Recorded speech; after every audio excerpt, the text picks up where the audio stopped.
This video is in continuation with the articles we were seeing on 25th January editorial. So this is the fourth important article for today. Agri credit. Small farmers are still outside the fence. அதாவது எவ்வளோதான் subsidized loans நம்ம கொடுத்தாலும் why isn't the agricultural sector moving forward? அதை பற்றி சொல்கிறது இந்த article. The agriculture sector's performance has not been commensurate with the increasing subsidized credit it receives. Let's look at the context. The agriculture reforms have again occupied the center stage in not only in the minds of politicians but also policy makers. என்ன விஷயம்னா இப்போ இந்த farmers agitation on the Republic Day parade, all that things, it has made the farmers issues back to the center stage to enable the small farmers to diversify the crops or improve their income. The government has promised about doubling the farmers income by 2022. இதெல்லாம் பண்ணனும்னா first they should have access to credit at reasonable rates of interest. India is a country of small and marginal farmers, அதாவது people who have less than 2 hectares of land. இவங்கள தான் நம்ம small and marginal ஃபார்மர்ஸ்னு சொல்லுவோம். But policy makers left out most small farmers in agricultural credit for indirect loans and direct credit with many irregularities.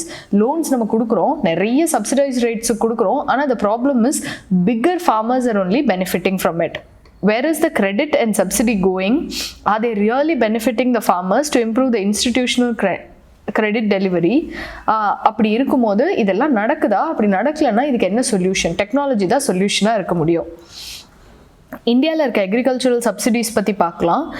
Annual central government subsidies will be in the order of 120,500 crores அந்த மாதிரி இருக்கும். Fertiliser subsidy எவ்வளோ இருக்கும், credit சப்சிடின்னு கொஞ்சம் கொடுப்போம். இது இல்லாமல் form loan வேவர்ஸ் இருக்குது, கிராப் இன்சூரன்ஸ் இருக்குது, அப்புறம் ப்ரைஸ் சப்போர்ட் ஸ்கீம். இந்த மாதிரி we are providing so much subsidies. Annually state government are almost an equal amount of 1115,500 crores to the in the form of power subsidies, irrigation subsidy, crop insurance, state government கொடுக்கிறது, அப்புறம் loan waves, இது எல்லாம் farm subsidies. This alone accounts to 2 to 2.5% of GDP. இவ்வளோ தூரம் we are pumping money into the agri sector. For example, 2020 budgetல பார்த்தோம்னா finance minister set a new agri credit target about rupees 4.75 lakh crore. Now agri credit has reached the target of 15 lakh crore with an allocated subsidy of 21,175 crores. These are just numbers. The point is this much subsidy it's not going into the farming sector properly. Major agriculture subsidy பாருங்க 70,000 crores, 1,22,000 loan waivers மட்டும், அப்புறம் crop insurance, price support, irrigation, credit, power, இந்த மாதிரி there are various subsidies. But the problem is most of the small farmers are left out of it. As per Agri Census, average size of operational holding has declined to 1.8 hectare. Why is this declining? Because if farming remunerative ஆவோ இல்லை sustainable ஆவோ profitable ஆவோ இல்லைன்னா what will the farmers do? They leave this profession. They'll not encourage their sons and daughters to get into farming. They'll make sure that they sell their land to either corporate or industry. அவங்களுக்கு வித்துட்டு they will move on to other professions. Compared to 1.15 hectare, அதாவது ஒரு 4 years or 5 yearsல the average size of operational holding has reduced. The small and marginal holdings, அதாவது less than 2 hectares, constitute 86%. அதாவது நம்ம யாருக்கெல்லாம் benefit பண்ணுமோ அவங்க தான் நிறைய பேர் இருக்காங்க. But the problem is they are not getting benefited. Large holdingsனா 10 hectares, அவங்க 0.57% தான் இருக்காங்க. ஆனால் they are the ones who are getting benefited. Agriculture credit increased by 500%, but it has not reached even 20% of the small and marginal farmers. All these things you can quote in your mains answer. What is the problem? Severe problem faced by agri sector. Illana by agriculture sector, though many people are employed, almost 50% of the people are employed in it. Ana why it does not contribute to much of GDP? And the question irukatto illa agri credit na straight or question vandalume you have to write all these points. Despite an increase in agri credit, even today 95% of tractors and other implements are being financed by NBFCs. with 18% of interest, which benefit only the large farmers because இவ்வளோ interest கட்டி யாரால வாங்க முடியும்? கண்டிப்பாக big ஃபார்மரால தான் வாங்க முடியும். The lowest land holding, அதாவது marginal farmers get only 15% of the subsidized outstanding loan from institutional sources. அதாவது only very small percent of farmers get from institutional sources. எதுவாக இருக்கலாம்? பேங்காக இருக்கலாம், cooperative society. மற்றபடி everybody is going for other non-institutional sources like money lenders-ஆக இருக்கலாம், இல்லை வேற friends family இவங்க கிட்ட கடன் வாங்குறதா இருக்கலாம். இந்த மாதிரி institutional சோர்சஸ்க்கு not many people are going. The credit beneficial of 79% of household belonging to the highest size landholder class possessed beneficiaries of institutional credit. அதாவது ஒரிஜினல் ரேட் ஒரு 15% 18% இருக்குன்னா கவர்மெண்ட் இவங்களுக்காக 4 to 7%, அதாவது ப்ராப்பராக ஃபினான்ஷியல் டிசிப்ளின் டைமுக்கு நம்ம பே பண்ணுறோம் அப்படின்னா 4%, மேக்ஸிமம் 7% நம்ம கொடுக்குறது யாருக்கு போகுதுன்னா most of the beneficiaries are bigger land holders. As in the agriculture census 2015-16, the total number of small farmers stood only 12.56 crore. In 2017, 53% of the agriculture credit that NABARD provided to Maharashtra was allocated to Mumbai city and suburbs only. Mumbai city la yaar farmer irukka pora and Mumbai oda suburbs la endha farmer irukka pora. Ana 53% of the agri credit was given to them only. Where there are no agriculturals, only agri business. For example, agriculturalist yaar அப்படின்னா இப்போ ஒரு tomato அவன் நிலத்துல விளைய போடுறான்ல விளைவிக்கிறாங்கல்ல அவங்க தான் he is a farmer, he is an agriculturalist. அந்த டொமேட்டோவை ஒரு ஃபார்மர் கிட்ட இருந்து வாங்கி ketchup தயாரிக்கிறான்ல he is the one who is involved in the agri business. So most of these loans are favoring only the business community, agri business. இதில் பார்த்தீங்கன்னா தெரியும் institutional credit அதாவது from banks, cooperative societies அவங்க கிட்டேருந்து வாங்குறது. In total debt of outstanding house ஹோல்ட்ஸில் பார்த்தீங்கன்னா institutional source கொஞ்சமாக தான் இன்க்ரீஸ் ஆகிருக்கு. It is standing, மறுபடியும் it is again increasing, dipping down. இப்போ ஒரு 1 year முன்னாடி there was a viral video that a bank ரொம்ப இல்ட்ரீட் பண்ணி ஒரு ஃபார்மர் அவனோட லோன்ஸ் பே பண்ணலங்கிறதுக்காக ரொம்ப இல்ட்ரீட் இந்த மாதிரி வீடியோஸ் எல்லாம் வர people get discouraged to go towards an institutional source. What are the irregularities? In some states, credit dispersal to the farm sector was higher than the agricultural product GDP. Agri GDP எவ்வளோ இருக்கோ அதை விட அதிகமாக loans கொடுக்க ஆரம்பிச்சிட்டோம். இந்த ratio of crop loans disburse to input requirement was unevenly distributed. Example, in Kerala 326% அதிகமாக, Andhra, Tamil Nadu 245%, Punjab, Telangana, on all these places agri GDP எவ்வளோ இருக்கோ ஒரு ஸ்டேட்டோட GDP அதை விட அதிகமாக the loans are being dispersed. This shows the diversion of credit for non-agriculture purposes. Agri-னு சொல்லி பேர் வாங்கிட்டு அந்த லோன் வாங்கிட்டு but it is used for non-agri purposes. One reason is that subsidized credit dispersed is being refinanced to small farmers and in the open market at a rate of up to 36% subsidized credit. The appraisal and accounting irregularities also affect the portfolio in the farm credit. Already அதுவும் affect பண்ணுது. For example, இப்போ ரீசெண்டாக வந்த PM Kisan அந்த scam அதுவாக இருக்கட்டும், இந்த மாதிரி ப்ராப்ளம்ஸ் எல்லாமே it is affecting the farm credit. The volume of rural credit in the country is still insufficient compared to the growing requirement. அதாவது டிமாண்டும் சப்ளையும் மீட் ஆகலை. Rural credit and its schemes have failed to meet the needs of the small and marginal farmers. So what can be done? அதை பார்க்க one more problem is the problem of overdues in agricultural credit. முக்கியமாக இப்போ நம்ம form loan வெய்வர்ஸ் கொடுக்குறோம் அப்படின்னா அதில் நிறைய positives நம்ம எழுதலாம். இப்போ மெயின்ஸில் அதை கேட்டாங்கன்னா ஃபார் எக்ஸாம்பிள் பேர்டன் குறைக்கலாம், we can promote people to take loans from the institutional mechanisms like banks etc. இன்னொரு அதில் ஒரு முக்கியமான நெகட்டிவ் என்னென்னா financial discipline will get affected.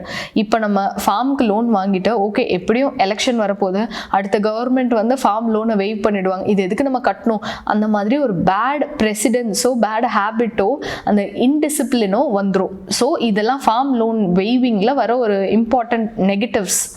அந்த மாதிரி ஓவர் டியூஸ் இன் அக்ரிகல்ச்சரல் கிரெடிட் இது ஏன் வருது அப்படின்னா, எப்படியோ இந்த கவர்மெண்ட் இல்லைனா அடுத்த கவர்மெண்ட் பண்ணும், அடுத்த கவர்மெண்ட் இல்லைனா அடுத்த கவர்மெண்ட் பண்ணும், அதுக்குள்ளே நம்ம ஏன் கட்டிக்கிட்டு நம்ம காசை வேஸ்ட் பண்ண, இந்த ஒரு mentality farmers are getting.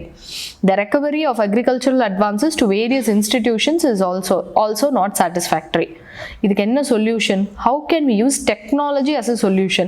How we can do smart agriculture? How can smart agriculture help overcome this problem? We can see the mobile phone penetration among agri households is about 90% of the farmers. Even farmers have mobile phones. This can improve the institutional credit delivery through technology driven solutions. For example, loans available உங்களால இதை வாங்க முடியும்னு சொல்றதா இருக்கட்டும், இல்ல payment டியூன்னு ஞாபகப்படுத்துறதா இருக்கட்டும், எதுவா இருந்தாலும் we should make sure that it is easy and accessible. It can reduce the extent of financial exclusion of agri households, because நம்ம ப்ராப்ளமே என்னன்னா அக்ரிகல்ச்சர் எவன் ஃபார்மரோ அவனுக்கு கவர்மெண்ட் கொடுக்குற லோன்ஸ் போய் சேர மாட்டேங்குது. So we can use technology as a solution. The app uses satellite imagery reports which capture the extent of land owned by the farmers in states where land records are digitized. So இதில் digital இந்தியாவும் வந்துடும், doubling த farmers income, இந்த ரெண்டு கோலுமே நம்மளால் achieve பண்ண முடியும். And also using Kisan credit cards, அந்த லோனுக்கு இவங்களுக்கு எவ்வளோ எலிஜிபிள், அதே மாதிரி சேட்டலைட் இமேஜஸ் பற்றி இவங்க லேண்ட் ஹோல்டிங் எவ்வளோ, அதில் எவ்வளோ இரிகேட்டர் எவ்வளோ நான் இரிகேட்டர், இந்த மாதிரி இது எல்லாமே we can do seamlessly. With technology, farmers have not to produce or the certified land record copy, because சில பேருக்கெல்லாம் அவங்க லேண்ட் வந்து இன்டர்ஜெனரேஷனல் ப்ராப்பர்ட்டியாக இருக்கும். அப்படி இருக்கும்போது அவங்களுக்கு அந்த ப்ராப்பர் ரெக்கார்ட்ஸ் கூட இருக்காது, பட்டா அந்த மாதிரி அதெல்லாம் சும்மா ஒரு செம்பு தகடு அந்த மாதிரி இதில் இருக்கும். அப்படி இருக்கும்போது ப்ராப்பராக நமக்கு அந்த டாக்குமெண்ட்ஸ் இருந்தால் தான் லோன் அப்படிங்கும் போது it will become a problem. அதையுமே நம்ம இது டெக்னாலஜி யூஸ் பண்ணுறதுனால ஓவர் கம் பண்ணலாம். Other solutions, according to RBI suggestion, net bank credit 18% must go to agri sector. Priority sector lending னு நம்ம சொல்லியிருப்போம். அவங்க சொல்கிற செக்டாருக்கு we have to lend. இப்போ அக்ரிக்கு 18% should be sent to 18% of the loan should be dispersed towards agriculture. Within this, in the 18%ல 8% must go to small and marginal farmers and 4.5% for indirect loans. இது போக மீதி agri business இல்லை agriculture related ஒரு allied activities, for example bee culture, mushroom cultivation, sericulture, இந்த மாதிரி agri allied ஆக்டிவிட்டீஸ்க்கு போகலாம். மற்றபடி 8% should be given to small and marginal farmers. To empower small and marginal farmers by giving them direct income support on per hectare basis rather than hugely subsidizing credit. அதாவது அவங்க கையில் காசு கொடுத்தா அவங்களே அதை சேர்த்து வச்சு கூட லோன் கட்டிப்பாங்க. அதை விட்டுட்டு சப்சிடைஸ் லோன்ஸ் நாங்களே தரோம்னு அந்த வேலையை நம்ம பண்ணும்போது அது ப்ராப்பராக டார்கெட் ஆகிறது இல்லை மக்கள்கிட்ட. So we can do that. For example, இப்போ பிஎம் கிசான்லேயே பார்த்தீங்கன்னா 6,000 per year given to a farmer in 3 installments, so 2K per season. அந்த மாதிரி we can go for a direct income support rather than going for subsidized credit. Streamlining the agri credit to facilitate higher crop loans to farmer producing organization or FPOs against commodity stocks can be a win-win model. அதாவது நம்ம வந்து FPOs or farmers producing organizationக்கு loans கொடுக்கறத விட நம்ம அந்த ஸ்டாக்ஸ்க்கு loans வைக்கிறத விட அவங்களுக்கே டிரெக்டாக கொடுத்துடலாம். By reforming the land leasing framework and creating national level agency to build consensus, the center concerning agriculture credit can reform and fill the gap to reach out more number of farmers. Procedural simplification, like அந்த documents அந்த மாதிரி red tapeismலாம் இல்லாமல் we should make sure the credit delivery is facilitated through rationalization of internal return of banks. Dalwai Committee issue of doubling farmers' income has also pitched for placing farm marketing in the concurrent list to enable the center to revamp the agricultural mandis. அதாவது இப்போ எப்படி instead of scraping out the mandis as a whole, we can try to revamp them. அதில் என்னென்ன loop holes இருக்குது, அந்த மாதிரி existing சிஸ்டமை எப்படி ரீவேம்ப் பண்ணலாம்னு யோசிக்கலாம். Improving their functional efficiency and expand the rural marketing infrastructure. So, a recent report of OECD says that the to be larger than the aggregate of input subsidies. அதாவது taxes வந்து it should be more than the subsidies that be given. India is the 47th large country in the international trade, and a simple comparison of domestic prices with world level is not an adequate guide to the extent of taxation. But இருந்தாலும் சொல்றாங்க, it is not clear whether the depressed domestic prices are due to policy or because of high transport costs. So எதெல்லாம் இந்த ப்ராப்ளம்க்கு காரணம் அப்படிங்கறத நம்ம analyse பண்ணோம். Farmers are not getting proper loans, ஆனா agricultural producers are being sold at a very high rates. What is the reason for this discrepancy? We should understand that. This is relevant for a large continental economy such as in India. 141 million workers agriculture la irukanga who own no land, அதாவது landless laborers, and for the majority of 118 million cultivators that own less than 1 hectare of land, incomes from farming will continue to be low and precarious no matter how much we spend on subsidies. So நம்ம government வந்து இப்போ 100 ரூபாய் விஷயத்தை 10 ரூபான்னு கொடுத்தா கூட அது 100 ஃபார்மர்ஸ்க்கும் போய் சேராது, ஒரு 10 ஃபார்மர்ஸ்க்கு போகும். அந்த 10 ஃபார்மர்ஸ்ல எவ்வளோ பேர் ஒரு ஸ்மால் அண்ட் மார்ஜினல் ஃபார்மர்ஸ் நம்ம பார்த்தோம்னா அது இன்னும் கம்மியாக இருக்கும். So instead of going for subsidised mechanism and burdening the exchequer, that too ghost beneficiaries ku pogama, we can try and target the farmers individually using the mobile phone penetration and the technology that we have. We can go for a sustainable solution. That is what this article says. Let's go for the next one, the last article for today. It talks about the Sagarmala project. It provides for improving the carrying capacity and developing infrastructure in the ports. First in the program என்னன்னு பார்த்துடலாம். It is to reduce the logistics cost, transportation, அப்புறம் import export, அந்த rules, அந்த export import exempt, and domestic trade with minimal infrastructure investment. இதோட எய்மே என்னன்னா நிறைய ports create பண்ணும். இப்போ சைனா வந்து surrounded, India has 3 sides coast, ஆனால் சைனாக்கு ஒரே ஒரு சைடு தான் கோஸ்ட் இருக்கு. அப்படி இருக்கும் போதே அதோட ப்ராடக்ட்ஸ் வேர்ல்ட் ஓவர் இருக்கு. Have you ever thought of this? How is this possible? This is only because the development was led by shipping all over the India. அதாவது போர்ட் லெட் டெவலப்மெண்ட்டாக இருந்து அந்த போர்ட்ஸ் டெவலப் பண்ணும். அப்போ தான் வேர்ல்டுக்கெலாம் போகணும். அந்த போர்ட்ஸை டெவலப் பண்ணணும்னா அந்த போர்ட்ஸுக்கு லீட் பண்ணுற ரோட்ஸ், ஏர்வேஸ், ரயில்வேஸ் இது எல்லாமே பெருசாக இருக்கணும். அந்த லாஜிஸ்டிக்ஸை இம்ப்ரூவ் பண்ணும். ஸோ இப்படி பண்ணி தான் China's products is found all over the world. India பார்த்தீங்கன்னா it is blessed with a very long coast line on 3 sides. Still நம்ம ப்ராடக்ட்ஸ் இன்னும் வெளியில் போகல. It is mostly for domestic consumption. That is the reason we have to go for a port-led development. The major economies always realize the potential of shipping as a contributor to economic growth, because நம்ம shipping நம்ம promote பண்ணோம் அப்படின்னா நம்மளோட export நிறைய promote ஆகும். Export நிறைய promote ஆகும்னா production நிறைய நடக்கும். ப்ரொடக்ஷன் இண்டஸ்ட்ரி நிறைய நடந்ததுன்னா primary sector also will benefit. So by shipping இண்டஸ்ட்ரியை நம்ம இம்ப்ரூவ் பண்ணாலே all the 3 sectors of the economy will improve. Taking control of the sea is the key component of recent BRI initiative, அதாவது Belt and Road Initiative. China is trying to take control of Bay of Bengal and Indian Ocean because China knows what is the importance of shipping. Sagarmala program is to enhance the performance of the country's logistics sector and to provide hope. This aims at port-led industrialization, development of world-class logistic institution, coastal community development. இப்போ for example இங்கெல்லாம் தான் ghosts இருக்கு அப்படின்னா இந்த இடத்துல நம்ம board வர வைக்கிறோம் அப்படின்னா ஃபர்ஸ்ட் ஆஃப் ஆல் அந்த போர்ட்டுக்கு இட் ஷுட் ரோட்ஸ் இருக்கணும், பக்கத்துலேயே ஒரு ஏர்போர்ட் ஓப்பன் பண்ணணும், ஏர்போர்ட்லேயும் ட்ரான்ஸ்ஃபர் பண்ண முடியாது, ட்ரெயின்ஸில் பண்ணணும். இது எல்லாத்தையுமே டெவலப் பண்ணோன்னா என்ன நடக்கும்? அங்கே இருக்க கம்யூனிட்டி டெவலப் ஆகும். கம்யூனிட்டி எப்படி டெவலப் ஆகும்? By providing employment opportunity. அப்புறம் they'll feel empowered by that. So இந்த மாதிரி ஒரு போர்ட் வரதுனால எப்படி ஒரு ஏரியா அந்த கம்யூனிட்டி அவங்களோட ஹோலிஸ்டிக்காக அவங்க எப்படி இம்ப்ரூவ் ஆகுறாங்க அப்படிங்கிறதா ப்ராப்ளம். அப்படிங்கிறதா solution. Harnessing the 7500 km coast line இங்கே ஆரம்பிச்சு the whole coast line we have. Why don't we use this? 14,500 km potentially navigable waterways. India is blessed with a lot of rivers, and the rivers we should use. Sagarmala aims to modernize Indian ports, 12 major ports and 185 minor ports. are targeted alongside new port development, port connectivity enhancement, port linked industrialization. இப்போ ஏதோ ஒரு ketchup கம்பெனியே இருக்குன்னா சும்மா domestic consumption மட்டும் இல்லாமல் how can we export it?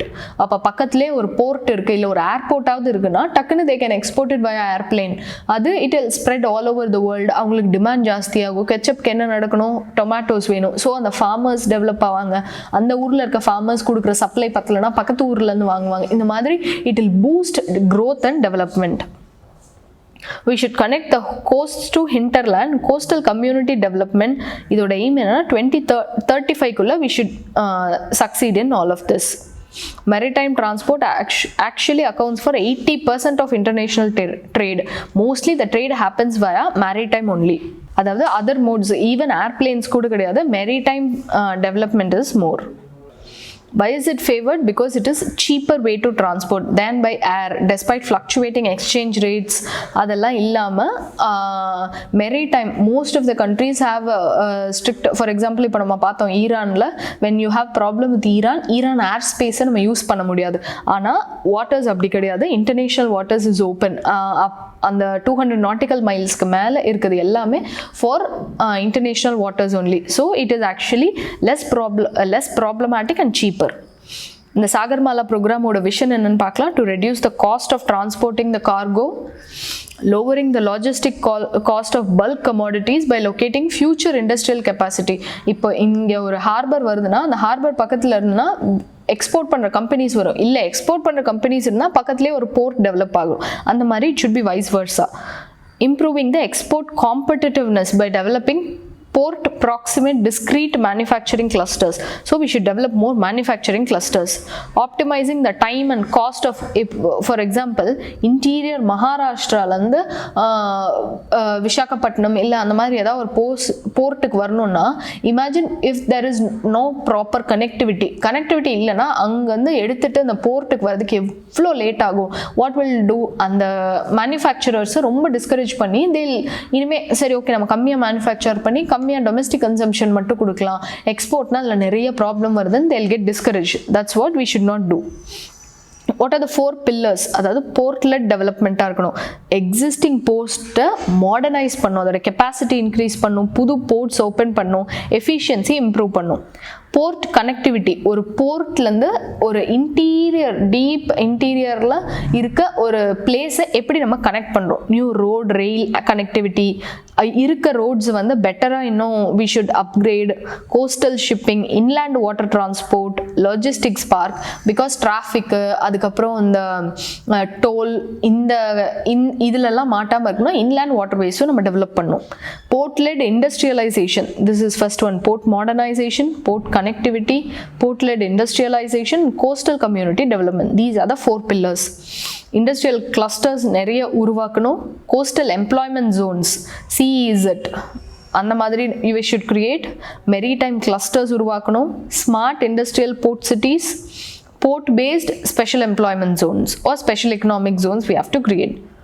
Community எப்படி develop பண்ணணும்? Skill development, tourism projects, fishing, அப்புறம் harbours, fish processing centres. Fish ப்ராசஸிங்னா அங்கேயே ப்ராசஸ் பண்ணுறோம், ஃபிஷ் எடுக்கிறோம், அங்கேயே ப்ராசஸ் பண்ணுறோம், அப்படியே எக்ஸ்போர்ட் பண்ணுறோம். இதை நம்ம எவ்வளோக்கு எவ்வளோ சீம்லெஸ்ஸாக பண்ணுறோமோ அவ்வளோக்கு எவ்வளோ investments will flow in. So what are the components? Port modernisation, அதாவது debottlenecking and capacity expansion, development of new greenfield and existing போர்ட்ஸ்னால் என்ன? Brownfield projects. இது ரெண்டுமே நம்ம பண்ணணும். greenfield new projects, brownfield is existing.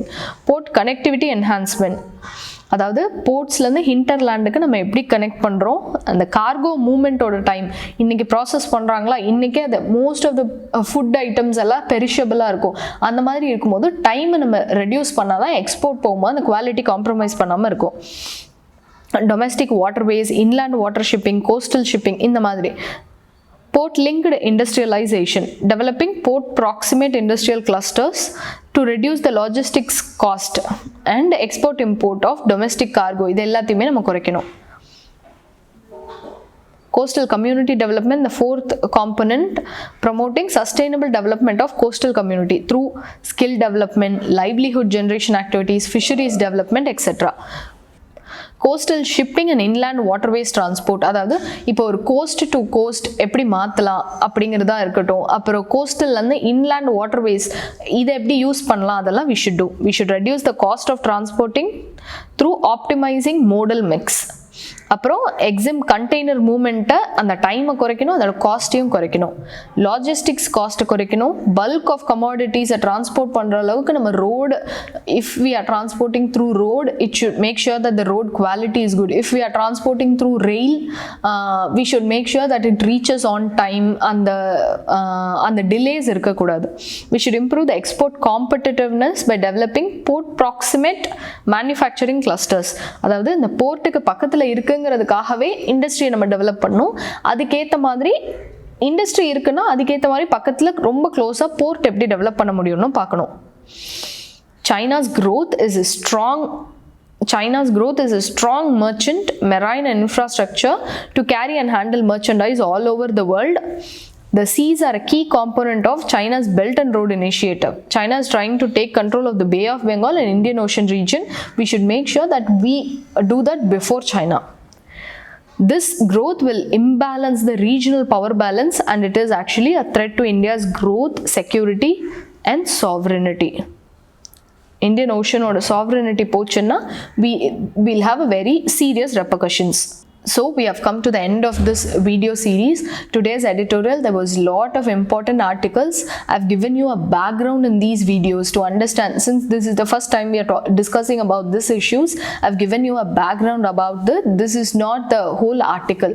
I would highly advise you to download the highlighted newspaper and read the important parts or highlighted versions, the gist of the news, to get a holistic understanding. So that's all for today's video. Thank you.